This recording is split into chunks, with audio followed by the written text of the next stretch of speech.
Es una desgracia y eso es por la incompetencia de las autoridades, básicamente. Son las que están autorizando estas decisiones, la ATU, el MTC, y les dije, la cosa se va a poner peor. Si ya es caótico transitar por las calles de Lima y Callao, se va a venir peor. Edwin Dertiano, presidente de la Fundación Transitemos, es nuestro invitado esta noche para hablar sobre este tema. Gracias por estar aquí, bienvenido. Un gusto. ¿Qué piensa de la decisión que ha tomado el MTC de ampliarle la vigencia a estas unidades? Todo lo que se ha visto en el reportaje son síntomas de una enfermedad, ¿no es cierto? Las combis a 35 años, las entidades de taxis por aplicativo, el apagón en el aeropuerto, ¿no? El que no estuvo listo el puente, no va a estar listo el puente cuando se inaugure el aeropuerto, van a tener que poner un provisional, el no haber visto el impacto vial del puerto de Chancay cuando comience a operar. Y la enfermedad se llama el MTC, ¿no? El MTC es un ministerio lleno de gente que se ha movido en las últimas décadas entre la extrema ignorancia por parte del personal operativo y la extrema corrupción por parte del sector alto, ¿no? Ustedes, los medios de comunicación, no hacen más que comentar, ¿no? Los enjuagues que hay en puentes, en carreteras mal hechas o no hechas, y por otro lado, cosas del personal operativo, que es lo que está pasando acá, ¿no es cierto? Yo la primera vez que fui al MTC por motivos de trabajo y luego gremiales, fue en el año 88, que traté con el primer ministro, un hombre educado, bien hablado, ¿no es cierto? De ahí para acá casi he conocido a todos. Algunos no he tenido tiempo de conocerlos porque los votaron al poco tiempo porque se cayó un bus al Mantaro, o como este que seguramente saldrá por el apagón o lo que fuera, ¿no es cierto? ¿Qué tenían en común todos los ministros de transportes que yo he conocido? Que ninguno sabía absolutamente nada de transporte al momento de irresponsablemente aceptar el cargo, ¿no es cierto? Pensando que al aceptarlo iban a encontrar en el Ministerio de Transportes personal de línea que a lo largo de los años hayan hecho una carrera, y esos eran los diversos delitos. Eso no existe. El personal que encuentras es personal que dejó el gobierno anterior y el actual se encarga de sacarlo. Claro, y a su vez, cada pequeño cacique va sacando a la gente abajo y vuelven a llenar los 11 pisos de gente que no necesariamente, salvo contadísimas excepciones, pero contadísimas, gente que no está apta para el cargo que ocupan, ¿no? Y esos son los resultados, o sea, promover como digo, esa enfermedad que es el situaciones. MTC, ¿no? Da todos estos síntomas que son innumerables, ¿no? Me sorprende realmente la justificación de la ATU para solicitar este pedido, porque dicen dos cosas. Lo primero es que le amplían el tiempo de vigencia a estas unidades, las que estamos viendo en estos momentos, por las calles, para garantizar la continuidad del sistema de transporte público, porque aducen que no hay suficientes unidades y que además si sacan a estas unidades de la formalidad, se van a ir a la informalidad. ¿Qué nos está diciendo la ATU? No tienen la más pálida idea de lo que hacen, te lo voy a poner matemáticamente, ¿no? Una combi que trabaja dentro de una ruta, cualquiera fuera, tiene que hacerse más o menos 300 kilómetros al día. Si al año solamente trabajara 300, no los 365 que muchas caminan, porque cambian de conductor, si solamente trabajaran 300 serían 90.000 kilómetros al año.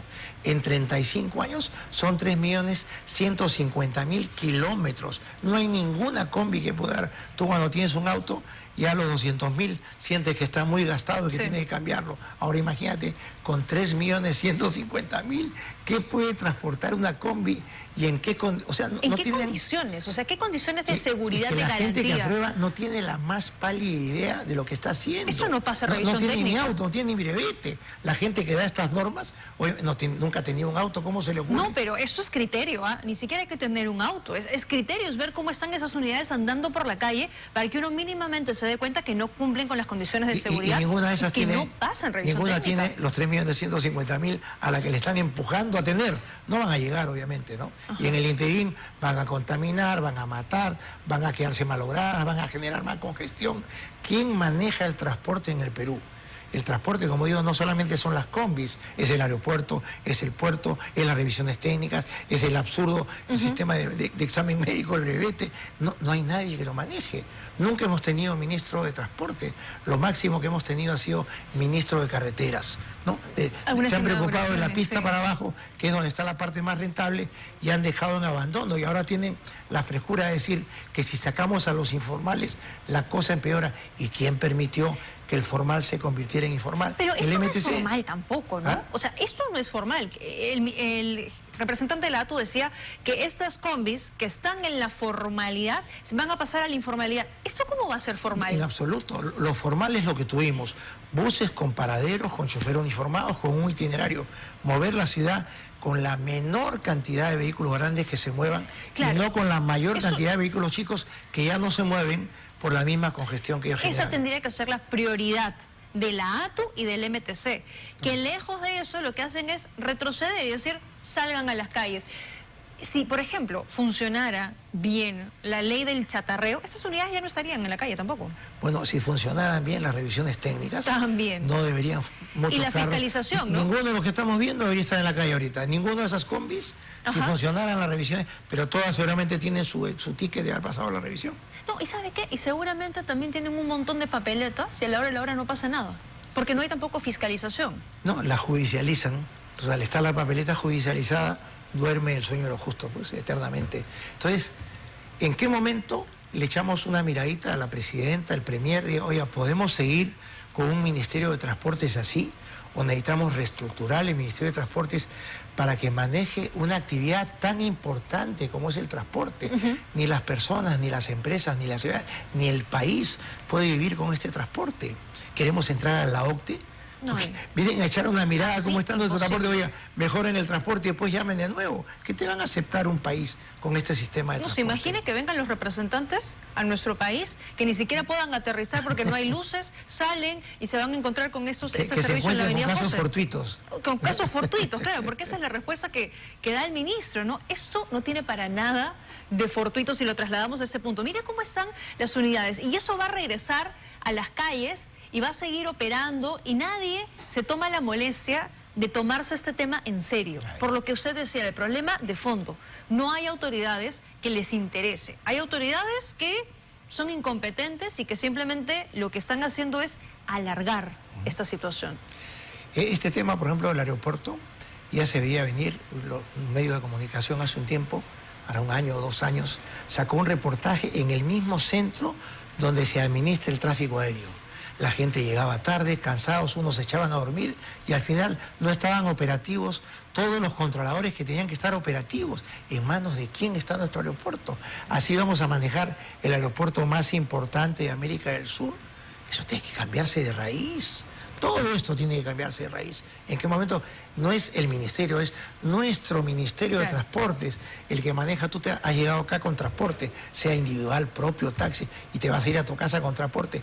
¿En qué condiciones? ¿Con qué nivel de seguridad? Sí, ¿no? Pero es que claro, tenemos autoridades también que se trasladan con liebres, que no se comen el tráfico, que no suben a ese tipo de transportes, porque es la verdad, ¿no? El propio alcalde está pidiendo utilizar la vía exclusiva del Metropolitano porque no llega a tiempo a sus reuniones. Claro, si las autoridades no usan ese tipo de servicios, ¿no les interesa cambiarlo, pues? Pero obviamente el problema yo creo que ya llegó al fondo, ¿no? Es el tema del transporte en el Perú está tocando fondo. Vamos a tener el puerto más importante, el aeropuerto más importante. No le podemos dar esa administración que tienen ahorita y tampoco lo podemos complementar con este transporte urbano que tenemos. Claro. Ni siquiera el transporte de camiones. Los camiones tienen una antigüedad promedio de más de 20 años. Y eso mata, son peso pesado. Es que esas van a ser las consecuencias. Mayores accidentes, mayores muertes. En las pistas y en las carreteras. O sea, a eso se va a traducir la decisión que hoy ha tomado el MTC. Claro. Y lamentablemente tienen como cómplice al Congreso, que el Congreso es permisivo porque se acercan los transportistas de esta gran cantidad de gremios que agrupan muchísima gente, menos de la que cree el congresista, que agrupan y le están ofreciendo que son muchos votos, que van a votar por él. Esos son los taxistas informales, ¿no? Que también están próximos a ser formalizados. Les regalan cosas, ¿no es cierto?, que no deberían regalarle porque van en contra de la ciudad, van en contra del país, que es el otro tema que íbamos a conversar, que es el tema de los taxis por aplicativo, ¿no? Sí. Eso, no entiende, como el MTC no tiene ningún liderazgo en absoluto, porque no conoce nada de nada, mandan a la reunión del Congreso.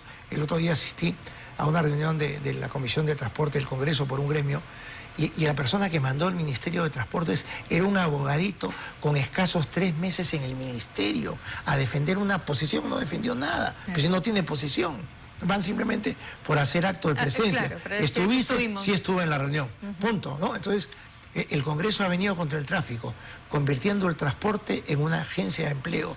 No es una agencia de empleo, haciendo justamente una involución a cada vez vehículos más chicos, del bus al microbús, a la coaster, a la combi, al taxi, al colectivo, al mototaxi, y cada vez más permisivo, que no te controlen. Tú vas a cualquier ciudad, no te hablo europea, vas a Buenos Aires, vas a Santiago de Chile, y el servicio de taxi, ¿no es cierto?, al igual que los servicios de buses, son concesiones que te hace la ciudad. Yo la ciudad soy propietaria de las vías y te pongo los pasajeros. Entonces te pongo tú quieres ser taxista, mis condiciones como ciudad para yo darte la concesión de taxista es que tu vehículo no sea más antiguo de tanto, claro. Me lo pintas techo amarillo, la parte de abajo negra, pones el número grande, tienes que tener un brevete profesional de taxista, tu vehículo tiene que tener placa de taxi, y yo voy a preocuparme que en el caso de Buenos Aires no haya más de 75.000 taxis. Formalidad. Para que todos tengan un ingreso decente y puedan vivir y puedan dar un servicio. Lima tiene más de 220.000 taxis formales, mal contados. ¿Se acuerdan? Entonces, por eso Lima no se mueve. Claro. ¿No? Si cada 100 taxis ocupan 1.500 metros cuadrados de piso, imagínate cuántos metros cuadrados ocupan 220.000. Se acabaron las pistas. No, de acuerdo, por eso no avanza pues el tráfico en la ciudad. Los tiempos de viaje son tremendos, la calidad de viaje, ¿no? Es tremenda. Mira, ¿cómo puede viajar esa gente ahí? Sí, en una combi con 30 años. No, y llena el tema de fierros, ¿no? Es que lo poquito de formalidad que tenemos, que son los corredores que algo intentan hacer, están atrapados porque se meten los colectivos informales, tienen competencia desleal con estas combis que ahora van a haber más también por más tiempo. Entonces van a terminar, ya no va a ser un negocio rentable para ellos tampoco. Y el problema, yo creo, un problema que tiene nuestra población, que tiene que cambiar, que como el peruano no se respeta, menos respeta las normas, ¿no? El pasajero vive feliz, que lo transporten como si fuera una porquería, no protesta. Es más, a veces se pone a favor del microbusero en vez de exigir un bus, ¿no? En vez de exigir que le cambien el sistema de transporte. Claro. Se allana, pobrecito, está trabajando. Por eso se demora 1 hora más al día en llegar, otra hora más al día en regresar. Pierde 2 horas al día, 10 horas a la semana, 40 al mes, 480 al año, no hay calidad mal de vida, viajando. sí, no, claro. Es una porquería de estas. Sí, ¿no? claro. Claro. Y eso es lo que viven las personas todos los días. Y no hay intenciones, porque claro, bien decía usted, hablábamos del ATU, del MTC, el Congreso también tiene aquí responsabilidad y no hay ninguna intención de querer cambiar esta situación por lo visto. O sea, en algún momento, porque usted nos decía que ha visitado el ministerio desde hace muchos años, se ha reunido con muchos ministros y solo ha visto que la situación ha ido decayendo. No para de involucionar. Pero ¿cuándo ya vamos a haber dicho, oye, comenzando por la fondo? calidad de los ministros? Tuvimos un ministro que era microbusero, que cuando dijeron, ¿qué experiencia tiene? Tengo mi brevete, microbusero. Con eso se sentía apto para ser ministro de transporte. Bueno, lo fue, así de simple lo fue. Terrible, realmente, terrible, porque claro, uno dice ya, la cosa no puede ir peor, pero con ese tipo de cosas nos enteramos que sí, que las autoridades pueden ir peor. Tiene muchos recursos para seguir empeorando. Y en unas semanas, que no nos sorprenda además, que se legalicen a los taxistas, a los colectivos, ¿no? Lo que pasa en provincia puede venir aquí también a Lima y Callao. O sea, es el siguiente paso. Ya no nos vamos a mover en Lima, ¿no? Van a venir las motos taxi, no el mototaxi, no, la moto lineal, con un pasajero ofreciéndose llevar por las veredas o por donde fuera y llegar en menos tiempo. ¿Y eso la gente la va a tomar, aunque la prohíban, la gente la va a tomar, porque si no, no llega a su trabajo. Claro, porque es más rápido. Pues. Así es. Uf, ¿no? Qué terrible. Gracias, señor Orteano, como siempre, por acompañarnos.